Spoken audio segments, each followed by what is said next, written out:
ஐயா வணக்கங்க ஐயா. வணக்கம் வணக்கம். நல்லா இருக்கீங்களா? நல்லா இருக்கேன் நல்லா இருக்கேன். நீங்க எப்படி இருக்கீங்க? ஐயா, கடந்த எபிசோட்ல அதாவது லக்னாதிபதி ஒரு ஜாதகத்துக்கு ஏன் முக்கியம் அப்படிங்கிற விஷயத்த பார்த்துக்கிட்டே வந்துட்டு இருக்கோம் ஒவ்வொரு லக்னமா. ஸோ இன்னைக்கு நம்ம பார்க்கக்கூடிய லக்னம் பார்த்தீங்கன்னா கும்ப லக்னம். ஸோ அப்படி இருக்கும்போது லக்னாதிபதி அதை பத்தி கொஞ்சம் டீட்டெயிலாக கொஞ்சம் பார்த்துடலாம் ஐயா. லக்னாதிபதினு சொல்லும்போது நிறைய பேர் சொல்லுவாங்க, அவங்க அங்கதாங்க உங்களோட எண்ணம் இருக்கும். எந்தெந்த பாவத்துல இருக்கோ அது அதோட எண்ணம் இருக்குன்னு சொல்லுவாங்க, பொதுவா சொல்லுவாங்க. அது எப்படி பாக்குறீங்க? லக்னாதிபதி ஏன் ஃபர்ஸ்ட் முதல்ல பார்க்கணும்? நிச்சயமா நீங்களே சொல்லிட்டீங்க. எண்ணம் என்பதுதான் லக்னம், சிந்தனை. ம். ம். அப்ப ஒருத்தருடைய மூளை இயங்கிறது, தலை எல்லாமே லக்னம் தான். ம். ஒரு எண்சான் உடம்புக்கு சிரசே பிரதானம் அப்படிங்கிற மாதிரி அந்த தலை இல்லைன்னா ஒண்ணும் இல்லை. ம். அதனால ம். அந்த லக்னம் என்பது, கும்பம் என்பது இவங்களுக்கு அந்த லக்னத்தை குறிக்கும் போது ஆயுள், தோற்றம், வெற்றி அனைத்து விஷயங்களையும் உள்ளடக்கியது. விதி கொடுப்பினைன்னு சொல்றது. ம். பிறந்த நேரம் தான் லக்னம். இதே ம். நம்ம ராசிங்கிறது வந்து நமக்கு என்ன திசை நடக்குதுங்கிறத மட்டும் தீர்மானம் பண்ணும். ம். ஆனா திசைக்கு தகுந்த மாதிரி சந்திரன் நகர்ந்து நகர்ந்து ராசியே மாறிட்டே போகும். ம். ஆனா லக்னம் என்பது மிக மிக நிலையானது. பேஸ் வந்து 12 பாவங்களுக்கும் இங்கிருந்து தான் நாம கணக்கெடுக்கணும். ம். நமக்கு எப்படிப்பட்ட வாழ்க்கை துணை, எப்படிப்பட்ட குழந்தை, எப்படிப்பட்ட தொழில் எல்லாமே லக்னம் தான் அடிப்படை. ம். அதுலதான் ரொம்ப ரொம்ப உயிர்னு சொல்லக்கூடிய லக்னம் ரொம்ப ரொம்ப முக்கியமானது. அந்த லக்னாதிபதி அப்படின்னு எடுக்கக்கூடிய முறை வந்து பாரம்பரிய முறை. ஆனா நம்ம அட்வான்ஸ்டு முறையில வந்து லக்ன புள்ளிங்கிறத நம்ம லக்னாதிபதியா ட்ரீட் பண்ற அளவுக்கு அட்வான்ஸ்டு வளர்ந்துருச்சு. ம். பட் இந்த பதிவுல வந்து நம்ம மக்களுக்கு புரியறதுக்காக லக்னாதிபதியை வச்சு பேசலாம். அற்புதமா சொன்னீங்க ஐயா. இப்ப என்னன்னா ஒவ்வொரு பாவத்துல லக்னாதிபதி இருந்துச்சுன்னா எந்த வித பலன்கள் தருது அப்படிங்கிற விஷயத்த பார்த்துட்டே வரலாம். முதல்ல லக்னாதிபதி லக்னத்திலே இருந்ததுன்னா எந்த வித பலன்கள் தருவாருங்க ஐயா? இந்த கும்ப லக்னத்தை பொறுத்த வரைக்கும் சனிதான் லக்னாதிபதியாக இருந்தாலும் சனியினுடைய நட்சத்திரம் என்பது 2ஆம் வீடான மீனத்திலையும் 6ஆம் வீடான கடகத்திலையும் 10ஆம் வீடான விருச்சிகத்திலையும் இருக்கிறதுனால உத்திரட்டாதி, பூசம், அனுஷம் என்ற வகையில் இருக்கிறதுனால இந்த லக்னம் அப்படிங்கிறது அந்த பணம், உத்தியோகம் அந்த பலத்தை கொடுக்கக்கூடிய அமைப்பா இருக்கிறதுனால இந்த லக்னத்துல இருக்கிற சனி அதற்கு கொஞ்சம் பலவீனமாக தெரிகிறது. அதாவது உறவு நல்லா இருக்கும், ஆரோக்கியம் நல்லா இருக்கும், ஆயுள் நல்லா இருக்கும். ஆனா கையில காசு இருக்காது. ம். அப்படிப்பட்ட இடம் தான் இந்த கும்ப லக்னம். ஸோ அந்த லக்னத்துல சனி இருக்கிறது வந்து இந்த விஷயத்துக்கு நல்லது, பண விஷயத்துக்கு அவ்வளவா திருப்தி அளிக்காது. சிறப்புங்க ஐயா. ஐயா, லக்னாதிபதி இரண்டாம் பாவத்துல இருந்துச்சுன்னா எந்த வித பலன்கள் தருங்க ஐயா? அந்த இடம் தான் இவருக்கு சனி வலுப்பெறக்கூடிய இடம்.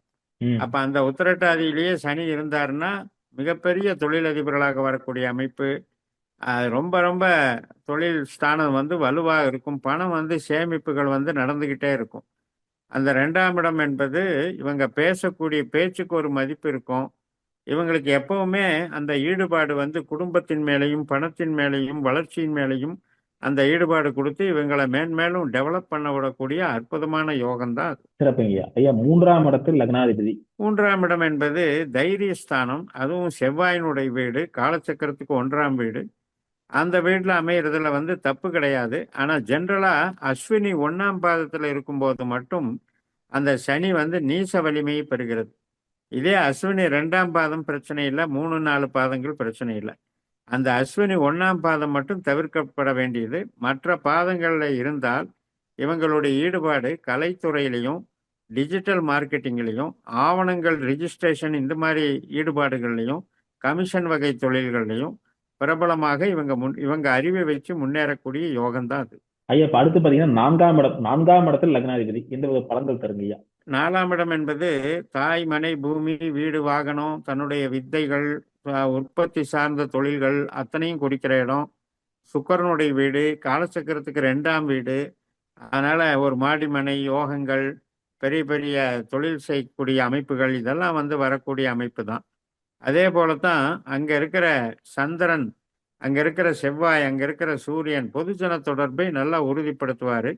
வீடு வாசல் சொத்து பத்து யோகங்களை கொடுக்கும்.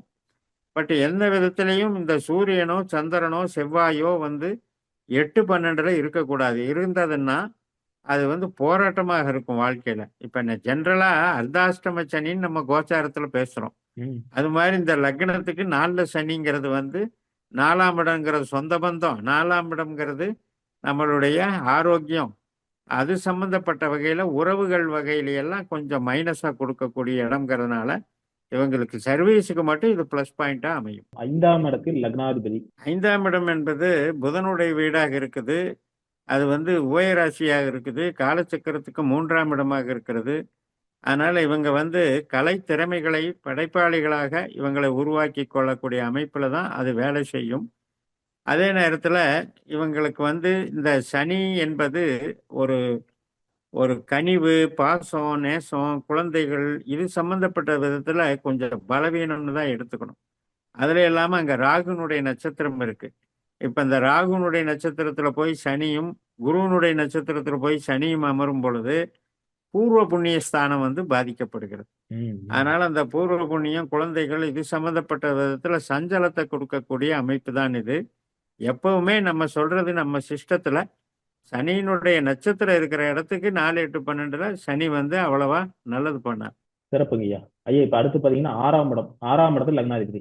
நிச்சயமாக 6ஆம் இடத்துல தான் சனியினுடைய பூச நட்சத்திரம் இருக்கு. அந்த இடத்துல இருக்கும்போது உழைப்பாளிகளாகவும் படிப்படியா முன்னேறக்கூடிய அமைப்பும் இருக்கு. அதே மாதிரி ரியல் எஸ்டேட்டு, பெரிய பெரிய தொழில் ஸ்தாபனங்கள், கன்ஸ்ட்ரக்ஷன் தொழில், இந்த லாரி சம்பந்தப்பட்ட தொழில், கனரக வாகனங்கள் இது சம்பந்தப்பட்டது, உணவு, உடை, மருந்து இது சம்பந்தப்பட்ட வகையிலும் முன்னேறக்கூடிய அமைப்பு சனியினுடைய பூச நட்சத்திரத்திலே அமரும்போது இன்னும் சிறப்பாக இருக்கும். 7ஆம் இடத்தில் லக்னாதிபதி. 7ஆம் இடம் என்று சொல்லக்கூடியது பொதுஜன தொடர்பு.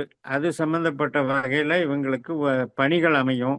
பப்ளிக் சர்வீஸ் வகையில இருந்த போதிலும் வாழ்க்கை துணைன்னு வரும்போது அது சூரியனுடைய வீடாக இருக்குது. சுக்கிரனுடைய கேதுனுடைய நட்சத்திரங்கள் அங்க இருக்குது. அதுல வந்து அந்த சுக்கிரனோ கேதுவோ வந்து மறையாமல் இருக்கணும். 8, 12 தொடர்பு இல்லாமல் இருந்தால் உறவுகள் ரீதியாக வரக்கூடிய பாதிப்பு வராது. ஆனா வேலையில வந்து மீடியமா போய்கிட்டு இருக்கும். சிறப்புங்கய்யா. ஐயா அடுத்து பாத்தீங்கன்னா 8ஆம் இடம். 8ஆம் இடத்தில் லக்னாதிபதி. 8ஆம் இடத்தில் காலச்சக்கரத்துக்கு அது 6ஆம் இடமாக வரக்கூடிய அமைப்பு. அதனால வந்து போட்டி பொறாமைகள், சின்ன பணியிலிருந்து படிப்படியாக முன்னேறக்கூடிய அமைப்பு, கடுமையான உழைப்பை கொடுக்கக்கூடிய ஒரு அமைப்பு. அங்க வந்து சூரியனுடைய நட்சத்திரம், சந்திரனுடைய நட்சத்திரம் இதெல்லாம் இருக்கிறதுனால எப்பவுமே ஒரு எதிர்நீச்சல் அடிச்சு வந்து வாழ்க்கையில முன்னேறக்கூடிய அமைப்பு தான் 8ல் சனி. ஜென்ரலாவே நம்ம 8ல் சனின்னு சொல்றோம், அட்டம சனின்னு. ம். அது மாதிரி இங்க லக்னாதிபதியே 8ஆம் இடத்துக்கு போகும் பொழுது அங்க சூரியனோ சந்திரனோ சேர்ந்து இருக்கக்கூடாது, அல்லது 12லயும் இருக்கக்கூடாது, 4லயும் இருக்கக்கூடாது. அப்படி இல்லாம சூரியன், சந்திரன், செவ்வாய் எல்லாம் 3ஆம் இடம், 7ஆம் இடம், 11ஆம் இடத்துல இருந்தா பாதிப்புகள் குறையும். இருந்த போதிலும் இது வந்து 8ல் சனி வந்து வரவேற்கத்தக்கது அல்ல. 9ஆம் இடம் பாக்கியஸ்தானத்தில் லக்னாதிபதி. 9ஆம் இடமானது துலாம் ராசியாக வருகிறது. காலச்சக்கரத்துக்கு 7ஆம் வீடாக வருகிறது. அது சனியினுடைய உச்ச வீடாக வருகிறது. அதுல ராகுனுடைய நட்சத்திரமும் இருக்கிறது. அதனால வெளிநாடு, வெளிதேசம், வெளியூர்னு போய் பிழைக்கக்கூடிய ஒரு அமைப்பை கொடுக்கிறது. அதே நேரத்துல இவங்க வந்து முதல் போட்டு இது பண்ணக்கூடாது. இவங்க வந்து ஒரு கன்சல்டிங் பிசினஸோ அல்லது மூளை உழைப்பு சார்ந்தோ சம்பளத்துக்கு வேலை போயோ தான் பண்ணணுமோ ஒழிய 9ல் சனி அப்படிங்கிறது மிக மிக 2ஆம் இடத்துக்கு பாதிப்பை தரக்கூடிய அம்சம். அதனால சேமிப்பு பண்ண முடியாம வாழ்க்கை பூரா பண தட்டுப்பாடை கொடுக்கக்கூடிய அமைப்பா வந்துடுறதுனால உழைப்புக்கு மட்டும் போயிட்டு இருந்தாங்கன்னா இவங்களுக்கு அது நல்ல அமைப்பு. சிறப்புங்க. ஐயா அடுத்து பாத்தீங்கன்னா 10ஆம் இடம் தர்மஸ்தானம் சொல்லுவாங்க. சோ அந்த இடத்துல லக்னாதிபதி இருந்தா எந்த வித பலன்கள் தருவீங்க? 10ஆம் இடத்திலே சனியினுடைய நட்சத்திரம் இருக்கிறதுனால இவங்க கடுமையான உழைப்பின் மூலமாக முன்னேறக்கூடியவர்களாக இருப்பார்கள். ஏன்னா சனியினுடைய நட்சத்திரமே அங்க இருக்கிறதுனால மிகப்பெரிய வளர்ச்சி அடைவார்கள். ஆனால் பிறக்கும்போது சிறு வயசுல வந்து வறுமையாகத்தான் இருக்கும். ஏன்னா அது காலச்சக்கரத்துக்கு 8ஆம் வீடு. ஸோ அதிலிருந்து படிப்படியா முன்னேறி தான் இவங்க வளர்ந்து வருவாங்க. பட் இருந்தாலும் கூட அந்த சனி அனுச நட்சத்திரத்துல அமர்ந்து திசை நடத்தினாங்கன்னா மிகப்பெரிய யோகத்தை கொடுக்கக்கூடிய அமைப்பு. ஐயா அடுத்து பாத்தீங்கன்னா 11ஆம் இடம் லாபஸ்தானத்தில் லக்னாதிபதி. இது வந்து மிக மிக நல்ல அமைப்பு. அதனால 11ஆம் இடம் அப்படின்றதுல இவங்க வந்து பொதுஜன தொடர்பு, அரசியல் ரீதியாக ஒரு நடவடிக்கைகள் இந்த மாதிரியான விஷயங்களுக்கு இது நல்ல அமைப்பு. சொந்த தொழில் பண்றதுல வந்து பணம் வந்து பெருசா ஒரு குடுக்கற மாதிரி குடுத்து கடைசியில வந்து பெரிய லெவல்ல சேமிக்க முடியாம போயிரும். ஆனாலும் மீடியமா வந்து இவங்களுக்கு தொழில் வளர்ச்சி கொடுக்கக்கூடிய இடம். இது வந்து இவங்க வந்து ஒரு நட்பு வட்டார ரீதியாக முன்னேறக்கூடிய இடம். ஒருத்தரை நட்பு ரீதியாக உதவி செய்து அதன் மூலம் வாழ்க்கையில முன்னேறக்கூடிய அமைப்பு வந்து இந்த 11ஆம் இடம். இது வந்து மூளை உழைப்புக்கு தகுந்த இடம். இறுதியா 12ஆம் இடத்துல லக்னாதிபதி அமைஞ்சதுன்னா எந்த வித பலன்கள் கிடைக்குங்கய்யா? இது எப்படி 8ஆம் இடத்தை சொன்னனோ அது மாதிரி இது 12ஆம் இடமும் பலவீனமான இடம்தான். ஆனாலும் கூட பணத்துக்கு பிரச்சனை வராது. ஆரோக்கியத்துக்கும் உறவுகளுக்கும் நல்ல பெயர் எடுக்கிறதுலையும் பிரச்சனை வருங்கிறத மறந்துடக்கூடாது. இந்த 12ஆம் இடத்துல வந்து சூரியனுடைய நட்சத்திரம், சந்திரனுடைய நட்சத்திரம், செவ்வாயினுடைய நட்சத்திரம் எல்லாமே எதிரிகளா இருக்கு. இந்த கும்பலக்கணம் என்பது காற்று ராசி, மகரம் என்பது பூமி ராசி.